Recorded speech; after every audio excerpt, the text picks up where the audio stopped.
The sound echoed across the courtyard like a gunshot, a woman's hand connecting with a soldier's face. The crowd gasped, children started crying, and for a moment, time seemed to freeze at Buckingham Palace. What happened next would teach everyone watching an unforgettable lesson about respect, duty, and the dangerous price of entitlement. This is the story of how one tourist's moment of rage turned into a viral lesson that millions needed to hear. Before we dive into what happened, drop a comment below and let us know where you're watching from. And hit that subscribe button because tomorrow we're bringing you another incredible story that you absolutely won't want to miss. Now, let me take you back to that late afternoon in London, where the sun was casting long shadows across one of the most iconic locations in the world, and where one woman was about to make the biggest mistake of her life. The build-up, Karen Mitchell's voice cut through the peaceful atmosphere like nails on a chalkboard. Her designer handbag swung wildly as she waved her arms at the palace staff member, who stood between her and the entrance. The sun was dipping lower in the sky. The palace had closed its doors 30 minutes earlier, but Karen didn't care about that. "What do you mean the last entry was 30 minutes ago?" she demanded. Her American accent was sharp, dripping with the kind of indignation that only comes from a lifetime of getting exactly what you want. "Do you know how much I paid for this trip? Do you have any idea who I am?" She thrust her phone forward, showing what appeared to be a business card on the screen. It read, "Karen Mitchell, luxury real estate agent, from some mid-level agency in Connecticut," as if that title meant anything to the centuries-old institution standing behind her. The staff member, a dignified gentleman in his 50s with decades of experience dealing with difficult tourists, maintained his professional composure. His voice was calm, measured, patient. "I apologize, madam, but the palace visiting hours are clearly posted. For security reasons, we cannot make exceptions." "Security reasons?" Karen scoffed. She ran her manicured hand through her carefully styled blonde hair, a gesture she'd perfected over years of real estate showings and country club lunches. "Look around. There are still people inside. What's the difference if one more person goes in?" Now, here's what most people don't understand about places like Buckingham Palace. These aren't just tourist attractions. They're working royal residences with strict security protocols. The guards you see standing at attention? They're not actors hired for photo opportunities. They're active duty soldiers, real military personnel with real training and real combat experience. But Karen didn't know that. Or maybe she just didn't care. A young couple with 2 children quietly stepped away from the entrance. The mother whispered something in French to her husband as they created distance between themselves and Karen's growing tantrum. The father nodded, guiding their family toward the gardens instead. They understood what Karen didn't. Some battles aren't worth fighting. The staff member tried again, his patience still holding. "The difference, madam, is that our last tour group entered during regular visiting hours. We maintain strict schedules to ensure everyone's safety." "Oh, spare me the bureaucratic nonsense," Karen interrupted, her voice rising another octave. "This is exactly what's wrong with this country. Too many rules. Too many people hiding behind protocol instead of using common sense." She adjusted her designer sunglasses, pushing them up onto her head like a crown. It was a calculated gesture, designed to draw attention to the expensive brand name. Everything about Karen was calculated. The way she dressed, the way she spoke, the way she positioned herself as someone important, someone who deserved special treatment. A group of Japanese tourists had paused their photography session. Their expressions showed a mixture of discomfort and fascination as they watched this American woman's public meltdown. An elderly British couple shook their heads disapprovingly. The woman muttered something about these sorts of people to her husband. "I demand to speak to your supervisor," Karen announced, assuming the battle stance familiar to service workers worldwide. Her feet planted, her shoulders squared, her chin lifted in defiance. Clearly, you do understand that some rules are meant to be flexible for the right people. The emphasis she put on right people carried all the entitlement of someone who had never been denied anything she wanted. In her world, money talked, status mattered, and people who worked service jobs were meant to accommodate people like her. The staff member's posture remained impeccable, though something in his eyes suggested he'd faced this particular brand of tourist before. "My supervisor would tell you exactly the same thing, madam. The palace's security protocols are not negotiable. Perhaps you would like information about tomorrow's tours." Karen's face flushed red with anger, clashing terribly with her pastel designer blouse. "Tomorrow? Tomorrow? I'm not some common tourist who can just change their plans on your whim. I have a schedule. I have standards." Her voice had reached a pitch that made nearby pigeons take flight, and that's when her gaze locked onto something else. Someone else. Standing perfectly still about 30 feet away, a royal guard in his scarlet tunic and iconic bearskin cap. Something shifted in Karen's expression. A calculating look crossed her face, a new target for her frustration. Her grip tightened on her handbag as she turned away from the staff member. Her heels clicked against the ancient pavement with determined purpose. "Fine," she said, her voice dripping with manufactured sweetness. "If you won't help me, I'll find someone who will. Someone who actually matters around here." Her eyes never left the guard as she began walking toward him. Her entire bearing suggested she was about to show everyone exactly how important she thought she was. The staff member opened his mouth to warn her, to stop what was about to happen. But she was already out of earshot. Her designer heels carried her forward, each step taking her closer to what would prove to be a profound and public lesson in respect, tradition, and the consequences of mistaking ceremony for weakness. The confrontation. Karen approached the royal guard with the confidence of someone who'd never faced real consequences. Her heels struck the pavement with sharp precision. Each step announced her arrival like a warning bell. She positioned her designer sunglasses on top of her head, making sure everyone could see the entitled determination in her eyes. "Excuse me," she called out, using the same tone she reserved for waiters who brought her the wrong wine. "Yes, you. The one in the furry hat. I need you to help me with something." She positioned herself directly in front of the guard, deliberately invading his personal space. Close enough that her expensive perfume filled the air around them. Close enough to be impossible to ignore. But here's what Karen didn't know. What she couldn't possibly understand. The man standing before her wasn't playing dress-up. He wasn't an actor hired to pose for tourist photos. The Royal Guards of Buckingham Palace are drawn from 5 elite regiments: the Grenadier Guards, the Coldstream Guards, the Scots Guards, the Irish Guards, and the Welsh Guards. Every single one of them goes through 30 weeks of combat infantry training at Catterick. The same training as every other British soldier. They learn to handle weapons, to engage in combat, to survive in hostile environments. And many of them have served in Afghanistan, in Iraq, in some of the most dangerous combat zones in the world. That bearskin cap Karen was mocking? It's a tradition that dates back to 1815, after the Battle of Waterloo. Those aren't costumes. They're uniforms worn with pride by men and women who have bled for their country. But Karen saw none of that. She saw an obstacle, a prop, something to be moved aside. The guard remained motionless, his eyes fixed forward with the discipline of years of military service. His scarlet tunic gleamed in the late afternoon sun, each brass button polished to perfection, each metal telling its own story of dedication and service. Stories Karen was too self-absorbed to read. "Hello? I'm talking to you."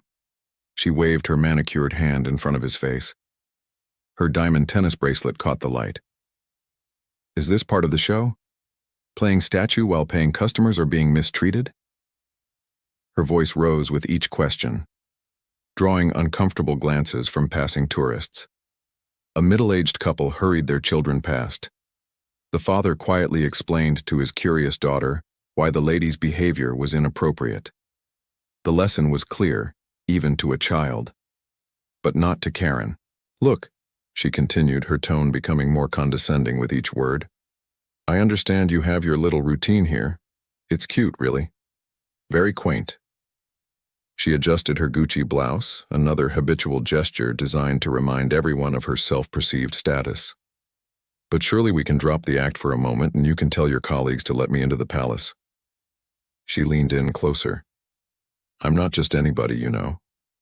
The guard's bearing remained perfect. His eyes stayed fixed ahead. But someone with military experience might have noticed the subtle tightening of his jaw, the only visible sign that he was hearing every single word. "This is ridiculous," Karen announced to no one in particular, though she was clearly playing to the growing audience of uncomfortable onlookers. "I've been to Disney World, and even their character actors know when to break character for important guests." She dug through her designer handbag, producing a business card with a flourish, like a magician revealing a trick. "Here. Karen Mitchell, luxury real estate. I sell multi-million-dollar properties. I'm the sort of person you want to accommodate." When the guard didn't react to her credentials, her frustration visibly mounted. Her face grew redder. Her movements became more agitated. The careful composure she'd built over years of social climbing was starting to crack. "Are you even listening to me? Or is all this," she gestured vaguely at his uniform, "just for show? Because right now, you're not showing very good customer service skills."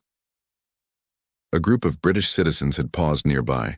Their expressions darkened at her dismissive attitude toward their tradition. An elderly man wearing a veteran's pin on his lapel watched with particular interest. His weathered face showed the calm recognition of someone who understood exactly what Karen was failing to grasp. He'd seen men wearing that uniform before, in different contexts and dangerous places. He knew what it meant. "You know what?" Karen's voice took on the sharp edge of someone unused to being ignored. "I don't think you're even a real soldier. No real military man would just stand there while a lady needed assistance. This whole thing is probably just a tourist trap. Actors playing dress-up for the cameras." She leaned even closer. Her expensive perfume invaded the air around them. "And not very good actors at that." The guard's discipline held firm. It had to. Royal guards are trained to remain at attention regardless of distractions. They're trained to ignore taunts, insults, and provocations. They've stood through rainstorms and heat waves, through drunken tourists and crying children, through hours of physical discomfort without moving a muscle. But there was a change in the atmosphere now, subtle but palpable, like the pressure drop before a storm. His eyes remained fixed ahead, but they carried the weight of someone who had seen real service, real combat, real sacrifice. Concepts as foreign to Karen as the idea that she might not be the most important person in any given situation. Her hand gripped her handbag tighter, knuckles whitening with growing rage. In her world, being ignored was more than an inconvenience. It was an insult she couldn't tolerate. "You people clearly don't understand how things work in the real world." Karen's voice rose further, taking on that shrill edge that had made her infamous at every country club she'd frequented. "When someone of my standing speaks to you, you respond. It's basic courtesy. Not that you'd know anything about that, standing here like some wind-up toy." She began circling the guard like a predator, though her attempt at intimidation was somewhat undermined by the click of her designer heels against the stones. Each step echoed with entitled authority, the same cadence she used when patrolling open houses or inspecting waitstaff at her charity lunches. "I bet you're not even qualified for a real military position. That's why they have you playing dress-up out here, isn't it? Couldn't make it an actual service, so they gave you a fancy hat and told you to stand still." The elderly veteran shifted his weight, years of military discipline barely containing his reaction to her words. His campaign medals clinked softly against each other, each one earned in moments of valor that Karen's privileged world couldn't begin to comprehend. A young mother covered her son's ears, hurrying him away from the scene. She whispered something that sounded like, "Not how we behave, darling." The growing crowd watched with a mixture of horror and fascination, but most had lowered their phones now, out of respect for the guard's dignity rather than interest in Karen's display. They sensed what she didn't, that she was crossing lines that shouldn't be crossed. "Let me explain something to you about authority." Karen leaned in closer. Her voice dropped to a theatrical whisper that still carried across the courtyard. "Real authority comes from success, from status. I drive a Mercedes. I live in a gated community. I'm on the board of 3 different charity organizations." Each statement was delivered like a weapon, meant to wound what she perceived as lower-class resistance. Her diamond tennis bracelet caught the light as she gestured. each flash a reminder of the wealth she wielded like armor. But the guard's posture remained perfect. If anything, his bearing seemed to grow stronger with each insult, like steel being tempered in fire. His ceremonial rifle gleamed in the fading sunlight.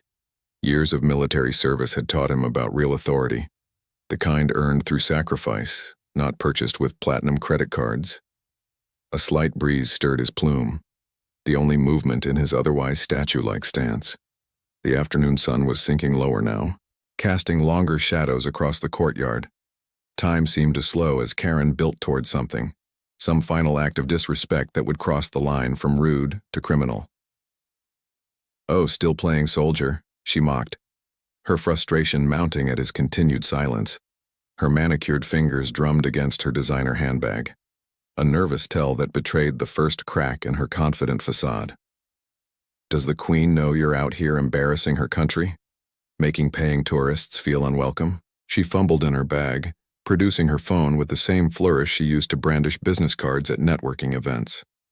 The phone case was leather and monogrammed, because even her accessories needed to announce their expense to the world. "Maybe we should call her. I'm sure she'd love to hear about how her toy soldiers are treating important visitors." A group of American tourists had stopped to watch, their faces burning with second-hand embarrassment. One whispered to another, "She's not with us," as if trying to distance themselves from their countrywoman's behavior. Their own phones remained pocketed.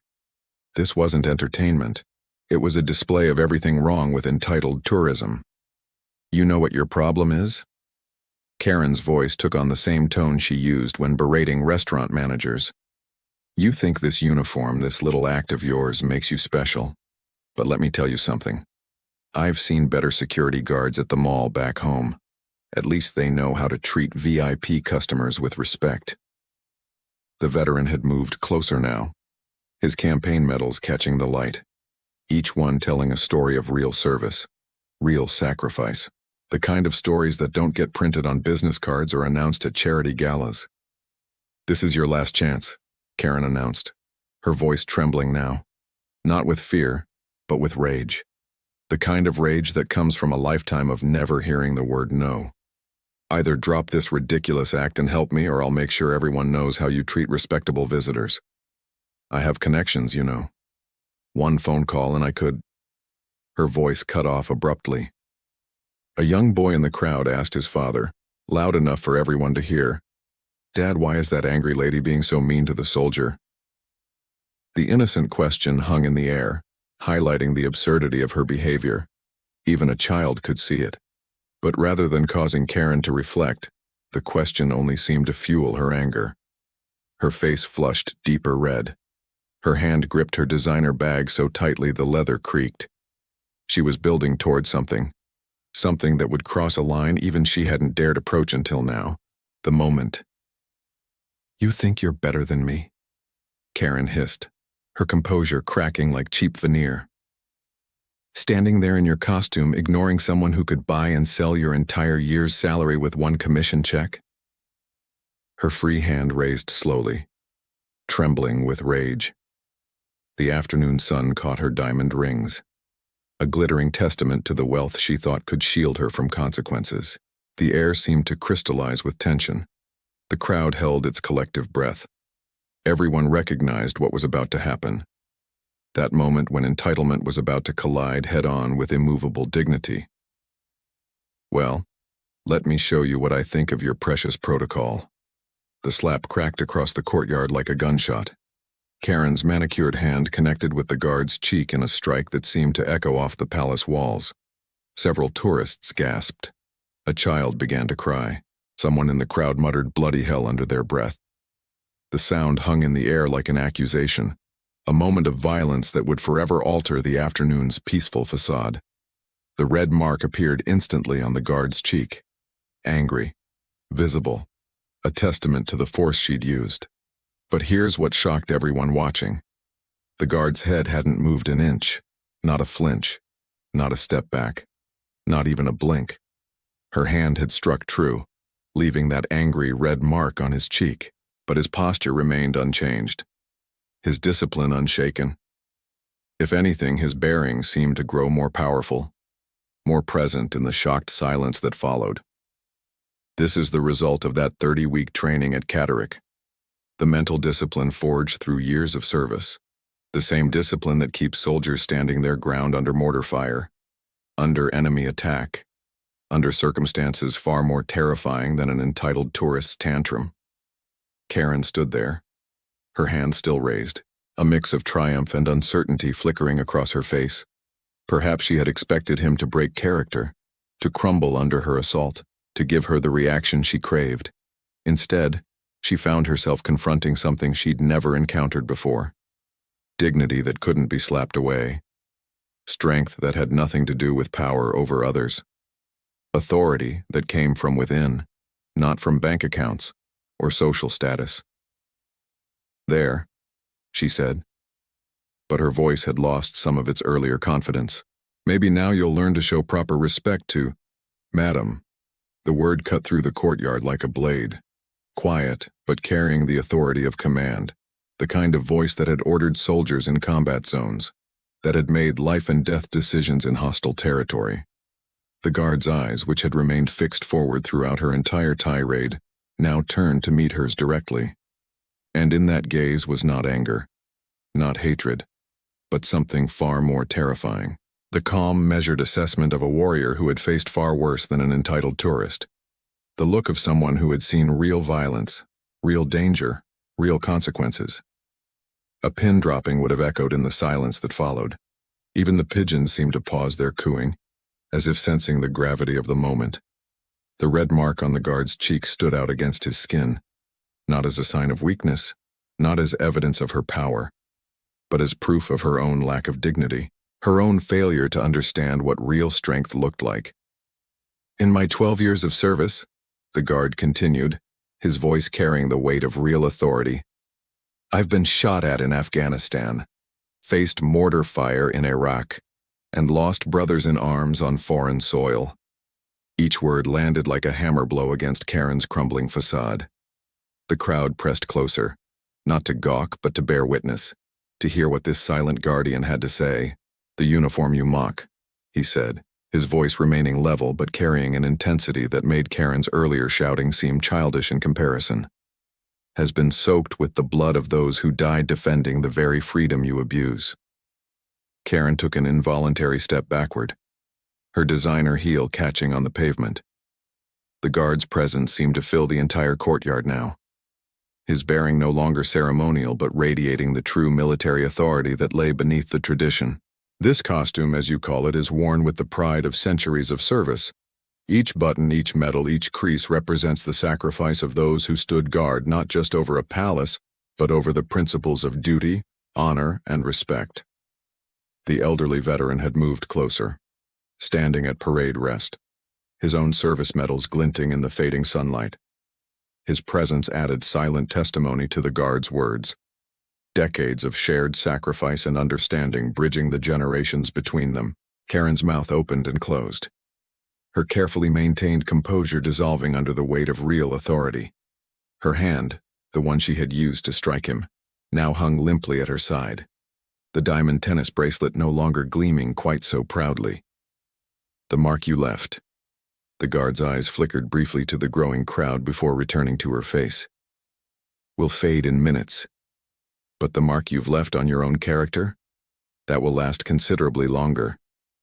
His gaze held hers, carrying not just authority now but something closer to pity.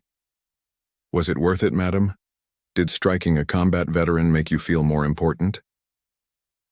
"The reckoning. I didn't," Karen stammered, her carefully constructed world of privilege beginning to crack like ice under pressure. The confident real estate agent who had stormed the palace gates was gone. In her place stood someone beginning to understand the magnitude of her mistake.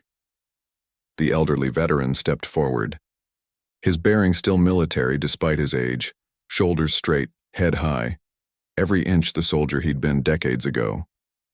"2 tours in Afghanistan," he said, his voice carrying the gravelly weight of experience. "That's what the medal on his chest represents, the one you just assaulted. It's not awarded for standing still, madam. It's awarded for valor under fire. He gestured to his own decorations, pinned carefully to his jacket. I earned mine in the Falklands, watching men younger than him make sacrifices you couldn't begin to comprehend. Karen's designer glasses slipped from her head.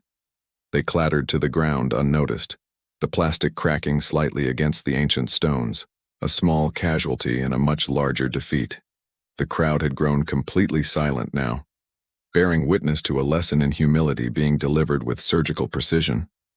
This wasn't entertainment anymore. This was education, the kind that comes with consequences.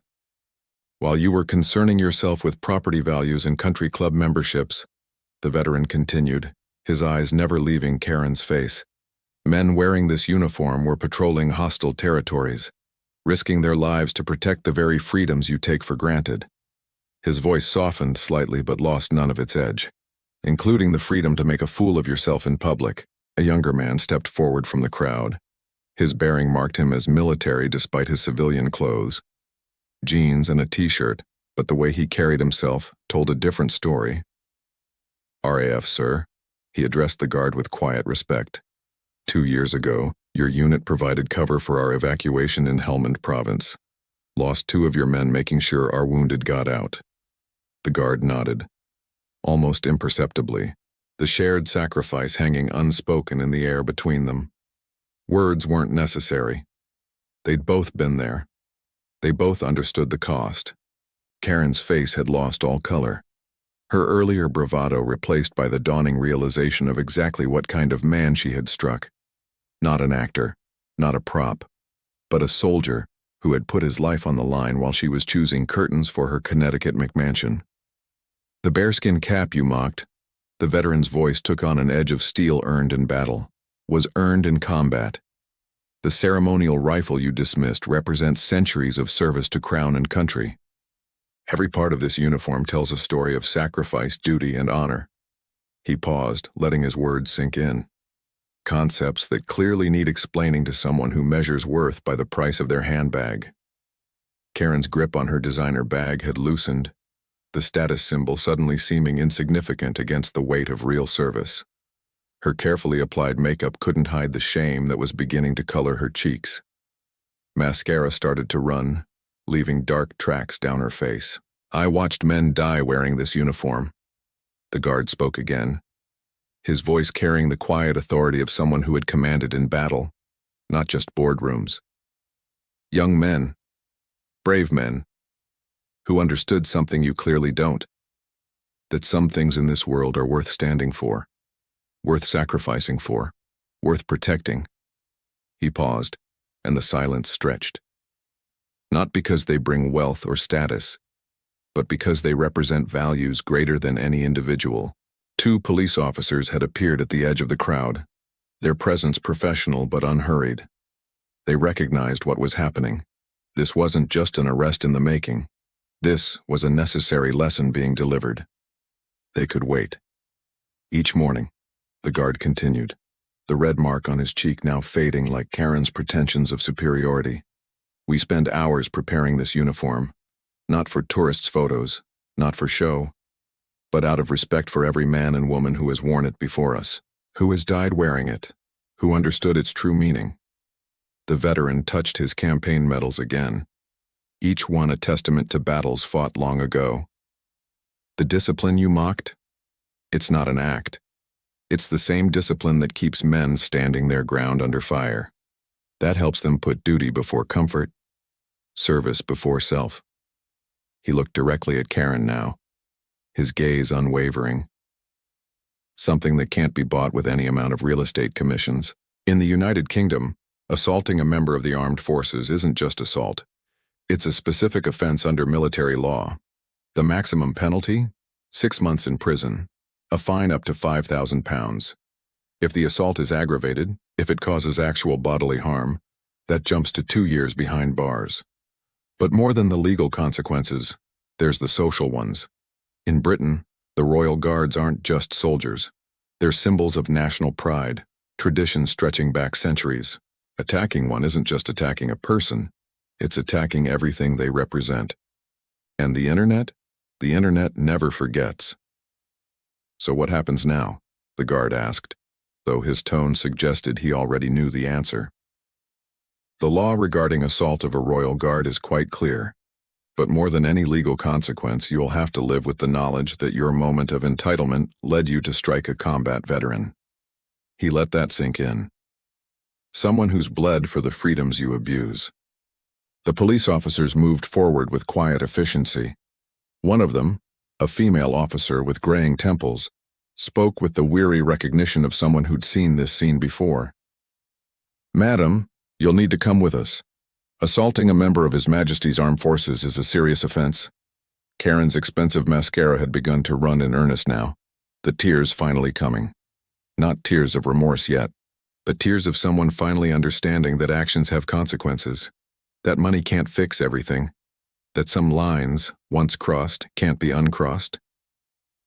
"I didn't know," she whispered, her voice barely audible, the fight completely gone from her now. "I didn't think—" "No," the veteran interrupted, his voice firm but not unkind. "You didn't think. You saw a uniform and assumed it was a costume. You saw discipline and mistook it for weakness. You saw tradition and confused it with theater." He straightened his jacket, his medals catching the late afternoon sun one final time. "That's the problem with people like you. You've spent so long believing money equals power that you've forgotten what real strength looks like." The guard had resumed his position, his bearing as perfect as it had been before Karen's assault. But there was something different now, a tangible aura of authority that had nothing to do with ceremony and everything to do with the warrior beneath the uniform. The warrior Karen had tried to slap into submission, the warrior who had stood firm, who had maintained his dignity, who had taught an entire crowd what real strength looked like. The lesson. "Take a good look," the veteran said, gesturing to the guard as the police officers gently but firmly took Karen's arms. "That man you struck? He'll continue standing his post with the same discipline and dignity he showed under your attack, the same discipline he showed under enemy fire." He paused, making sure she was listening, making sure everyone was listening. Not because it's his job, but because he understands something you clearly need to learn. That true respect isn't demanded, it's earned. Karen's designer handbag slipped from her grasp as the officers began leading her away. It hit the ground with a dull thud. Expensive leather meeting ancient stone. The contents spilled out. Business cards, designer lipstick, car keys for that Mercedes she'd bragged about. All the symbols of her carefully constructed status, scattered like garbage. The young boy who had spoken earlier watched with wide eyes as his father explained in hushed tones about respect, dignity, and the true meaning of service. About how some people wear uniforms to look important, but others wear them because they've earned the right, because they've served something greater than themselves. The crowd began to disperse slowly, but not before several people approached the veteran, shaking his hand and thanking him for his service, for standing up, for speaking truth to entitlement. The RAF officer offered a crisp salute to both the guard and the veteran before departing, a gesture of respect between warriors that needed no words. They understood each other in ways that civilians never could. As the sun dipped lower over Buckingham Palace, casting those long shadows across the courtyard, the guard remained at his post. The red mark on his cheek had faded completely, like it had never been there. But the lesson he'd helped deliver? That would leave a far more lasting impression on everyone who'd witnessed it. The veteran lingered a moment longer, studying the guard with knowing eyes, seeing not just the uniform but the man beneath it, the soldier, the warrior, the guardian of traditions that mattered. "They don't make them any different, do they?" he murmured to himself, a slight smile crossing his weathered face. Thank God for that. With a final nod of respect, he turned and walked away, his medals glinting in the evening light. Each step measured, each movement carrying the dignity of someone who understood the true cost of service. Karen Mitchell would spend the night in a police cell. She would be charged with assault. Her mugshot would eventually circulate online, recognized by people who'd witnessed her tirade. Her real estate agency would distance themselves from her. Her country club friends would suddenly be too busy to return her calls. But the guard? He would finish his shift. He would polish his uniform for tomorrow. He would stand again at his post, protecting traditions that had survived far worse than entitled tourists, representing values that outlasted social media outrage and viral moments. Because here's what Karen never understood. What people like her never understand. Those uniforms aren't costumes. That discipline isn't an act. That silence isn't weakness. It's strength. The kind of strength that's forged in combat zones and refined through years of service. The kind that doesn't need to prove itself by shouting or demanding or asserting dominance over service workers. The Royal Guards have served since the 17th century. They've fought in every major British military campaign, the English Civil War, the Napoleonic Wars, both World Wars, the Falklands, Iraq, Afghanistan. They've earned their place through blood and sacrifice and unwavering dedication to duty. In 2012, a tourist grabbed a guard by the shoulder for a photo. After that incident, the Ministry of Defense installed rope barriers to protect the guards from exactly this kind of harassment. But Karen had crossed those barriers, physically and figuratively. Since 1959, the guards have been moved progressively further back from the public. Not because they're weak, but because tourists kept mistaking ceremony for entertainment, tradition for performance, discipline for invitation. The weapons they carry, they're not props. They're functional SA-80 rifles, the same weapons used by British infantry in active combat. The ammunition might not always be live during ceremonial duties, but the training is real. The readiness is real. The capability is real. Every guard has completed that grueling 30-week combat infantry course at Catterick. The same training as every other British soldier. They've learned to survive in hostile environments, to engage enemy combatants, to protect their fellow soldiers under fire, and many of them, like the guard Karen assaulted, have deployed to active war zones. They've served in some of the most dangerous places on earth. They've seen friends die. They've carried wounded comrades to safety. They've made split-second decisions with lives hanging in the balance. So when Karen called them actors, she wasn't just insulting one man. She was insulting every soldier who'd worn that uniform, every veteran who'd bled for those traditions, every family who'd lost someone in service to their country. The lesson here isn't just about respecting guards. It's about understanding that what looks like ceremony often conceals sacrifice, that what appears to be mere tradition frequently represents values worth defending. It's about recognizing that real authority does not come from wealth or status or the ability to bully service workers. It comes from service itself, from choosing duty over comfort, from standing for something larger than yourself. Karen measured her worth by her Mercedes, her gated community, her charity board positions. But what did any of that mean in the face of someone who'd risked their life for strangers, who'd stood guard over principles rather than property values? The answer, as that crowd witnessed, was nothing. Her status meant nothing. Her money meant nothing. Her outrage meant nothing. All of it crumbled against the simple dignity of a soldier who understood what she didn't. That respect isn't something you demand. It's something you earn. That true strength doesn't need to prove itself by attacking others. That some traditions are worth preserving precisely because they represent values our modern world is in danger of forgetting. As the evening shadows lengthened across Buckingham Palace, one question lingered in the minds of everyone who witnessed what happened that day. A question worth asking ourselves. How far should respect for tradition and authority go? Karen learned the answer the hard way, standing in the shadow of centuries of service, confronting not just a guard but everything that uniform represented. She thought she was dealing with a mere symbol. What she really faced was the unwavering strength of real service, the kind that's earned through sacrifice, not bought with status. Think about it for a moment. In our modern world, we've become accustomed to everything being transactional. Pay enough money, get what you want. Flash the right credentials, get special treatment. Complain loud enough, watch everyone bend over backward to accommodate you. But some things can't be bought. Some positions can't be negotiated. Some values stand firm regardless of how much money you wave around, or how loudly you demand special treatment. The guard's response wasn't just about defending himself. It was a powerful reminder that true authority comes not from wealth or social standing, but from the values we choose to stand for, from the sacrifices we're willing to make, from the principles we refuse to compromise. Every day, tourists from around the world visit Buckingham Palace, millions of them every year. The vast majority show respect. They take their photos from a respectful distance. They admire the ceremony without trying to disrupt it. They understand that they're witnessing something meaningful. But there's always a few. People like Karen who mistake ceremony for weakness, who see tradition as an invitation to test boundaries, who think their tourist dollars buy them the right to treat human beings like props in their vacation photos. And every time, they learn the same lesson. That the silence of a royal guard isn't submission. That stillness isn't weakness.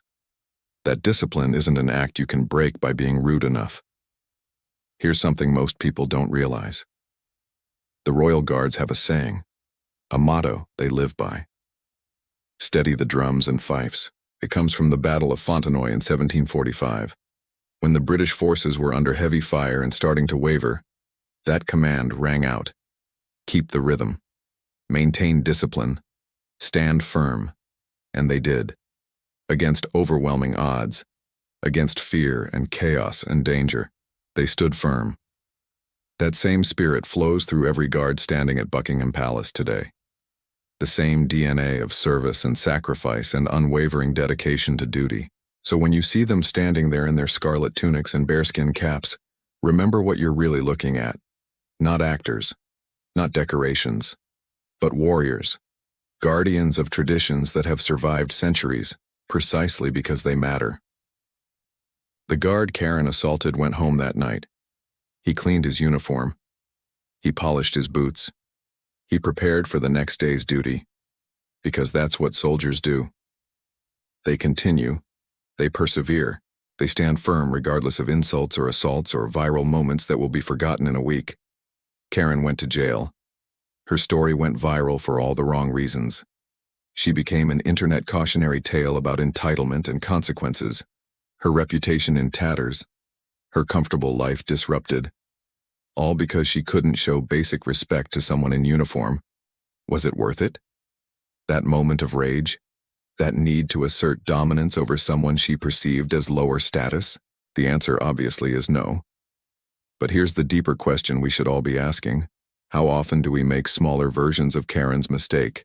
Not assaulting people, obviously, but dismissing those in service positions, treating ceremony as entertainment, mistaking quiet dignity for weakness, assuming our money or status gives us the right to treat others poorly. The lesson here extends far beyond royal guards. It's about recognizing human dignity in all its forms. Understanding that the person serving your coffee, checking your groceries, or cleaning your hotel room deserves the same respect as the person approving your mortgage or managing your investments. Real character isn't shown in how we treat those who can do something for us. It's shown in how we treat those who can do nothing for us. Those who are required by their job to remain professional, even when we're being terrible. Those who can't fight back without losing their livelihood.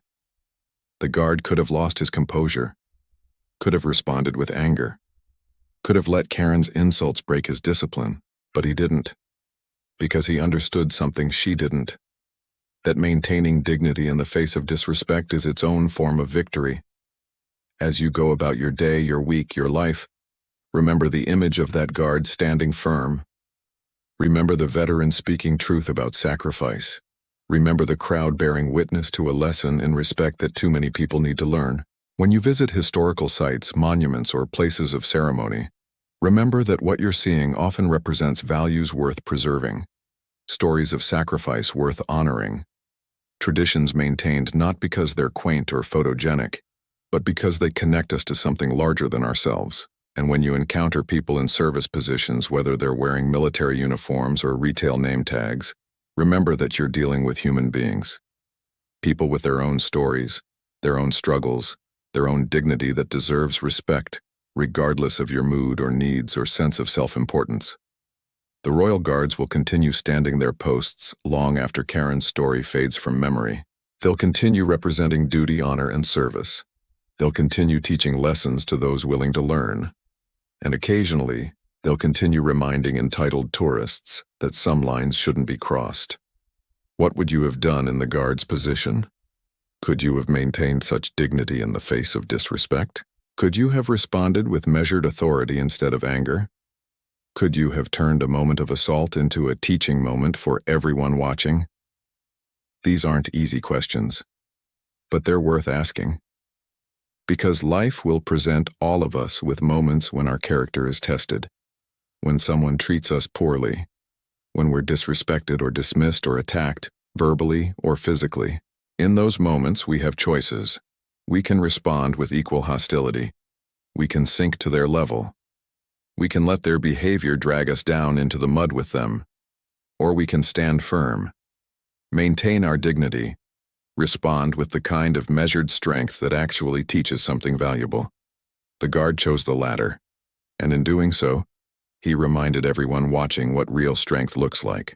Not the strength to hit back, but the strength to remain composed. Not the power to dominate, but the power to maintain principles under pressure. That's a lesson worth remembering, worth sharing, worth embodying in our own lives. So before we close, take a moment to comment below. Let us know where you're watching from. Share your thoughts about respect, tradition, and the price of entitlement. Have you ever witnessed someone behaving like Karen? How did you respond? What did you learn? And if you found value in this story, if it made you think or feel or reconsider how you treat people in service positions, do us a favor. Hit that subscribe button, because tomorrow, we're bringing you another incredible story about the Royal Guards. Another display of valor, discipline, and the kind of character that our world desperately needs more of. These stories matter, not because they're entertaining, though they are, not because they're viral, though they become so, but because they remind us of values worth preserving in a world that often seems to have forgotten them. True respect, like true service, isn't demanded. It's earned. It's given freely to those who demonstrate they understand its value, who show through their actions, not their words, that they recognize the dignity in every human being. Karen learned that lesson the hard way, publicly, painfully, with consequences that will follow her for years. But maybe, just maybe, some good can come from her mistake. Maybe her story can teach others what not to do, how not to behave. Why entitlement and disrespect always eventually come with a price. The guard didn't need to humiliate her. He didn't need to gloat or mock or rub her nose in her mistake. He simply stood firm, spoke truth, and let her own actions reveal her character to everyone watching. That's real power. That's real strength. That's real authority. And that's the lesson we should all take away from this story. Stand firm in your principles. Show respect to those who serve. Understand that ceremony often conceals sacrifice. And never, ever mistake quiet dignity for weakness. Because as Karen discovered, and as that crowd witnessed, some of the strongest people in the world are those who stand silently at their posts, guarding not just palaces, but values, not just tradition, but truth, not just ceremony, but character. Thank you for watching. Thank you for listening. Thank you for taking the time to reflect on these important lessons about respect, service, and human dignity. Remember to subscribe, leave your comments, share this story with someone who needs to hear it, and most importantly, carry these lessons forward into your own life. Because the world needs more people who understand what that Royal Guard understood, what that veteran understood, what even the crowd understood, that some things are worth standing for, some values are worth protecting, and some traditions endure precisely because they represent the best of who we can be. Until next time, stand firm, show respect, and never underestimate the strength of someone who chooses dignity over dominance.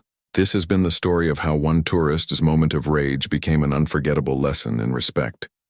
A lesson taught not with anger, but with the quiet strength of a warrior who understood that the best response to disrespect is not retaliation.